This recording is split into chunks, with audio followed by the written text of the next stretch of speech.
et kuidas te siis ise elate, milline teie nagu iga päev välja näeb või kas te nagu mitte kunagi näiteks Mäkis ei käi või midagi sellist? Kunagi oleme käinud, aga praegusel ajal ma ei mäletagi, millal viimane. Mul on ju võistlusdiet ka, nii minul on väga kindel fikseeritud menüü. Tegelen bikiini fitnessiga, läheb kevadel lavale ja praegu on hea dieedis elada, on ju. Jah, et selles mõttes. Aga teie nagu iga päev koosneb hästi palju nagu trenni tegemisest ja õigesti toitumisest nii-öelda. Kas te nagu mingid tööd teete, koolis käite? Ei. Kumba käide? Ei. Hea elu, ütleks selle peale. Ei ole süsteemi ohver.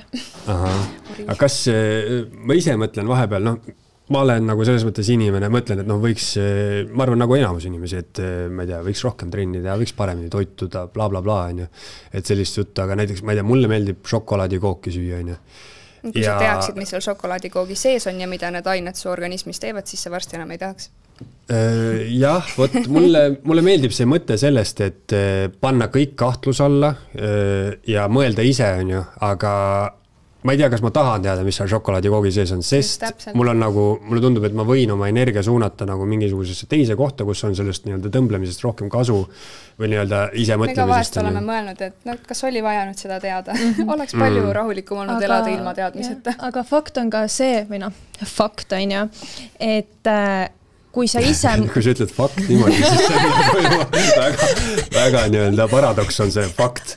No jah, muidu tulevad mingid kontrolli peale jälle. Aga kui vaata, on tehtud uuring inimestes, on ühte sorti inimesed, kes ütlevad, et kõik, mida sa sööd, on väga halb. Ise nad söövad siis nii-öelda täiesti puhtalt, aga nad kogu aeg korrutavad, et see on väga-väga halb. Ja siis on see teine hulk inimesi, kes söövadki igast jama, rämpsu sisse, aga nad ei mõtle ka selle peale, et kui halb see on. Ja see on otseses mõttes nendel, kes nii-öelda siis puhtalt söövad, aga kogu aeg korrutavad, kui halb see on, siis nende tervis on rohkem rikutud. Täpselt. See on see, kui sa iga suitsuga mõtled, kui halb see sul on, siis ongi halb.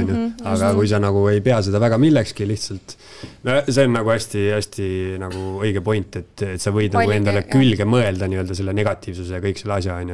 Et kui sa oledki nagu nii teadlik kõigest, ja ma kujutan ette, et kui mina olen näiteks, ma ei ole, mingisugune distsipliini tase mul on, midagi ma ikkagi jälgin, midagi ma teen, aga kui ma olen, ütleme, ma ei tea, ülekaaluline 20-aastane tüdruk, kes jälgib teie kanalit, ja siis ma saan nii palju neid asju teada, aga mul on nagu täiesti puudub igasugune enesedistsipliin. Siis kogu see info teeb mu elu nagu veel halvemaks, sest ma veel nagu tean ka, kui halb see kõik on, mis ma teen endale, aga ma ei suuda sellest välja saada.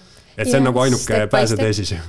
Aga kõik on suhtumise küsimus ka selles suhtes, et ega ma ka ju, kui ma poes käin, siis ma ei mõtle seda, et kui halb kõik on. Ma olen nagu, et okei, ma tean, mida see sisaldab, aga nagu kui ma söön seda, siis ma ei mõtle seda, et okei, et nüüd mu eluiga vähenes praegu 2 aastat või mis iganes see. Et suhtumise küsimus ja mõtteviisis on kõik ka sellest ikkagist kinni. Et ei tasu nagu laskuda sellesse hirmu energiasse ka nüüd selle pärast. Mõtteviis mängib suurt rolli, aga kõike ilmselgelt mõtteviisiga muuta ei saa. Et kui sa nüüd sööd iga päev McDonaldsit ja su mõtteviis on nii positiivne, et lõppkokkuvõttes ikkagi see mõtteviis ei ole see number 1. See mängib küll suurt rolli, aga mitte seda kõige suuremat. Sellega seoses.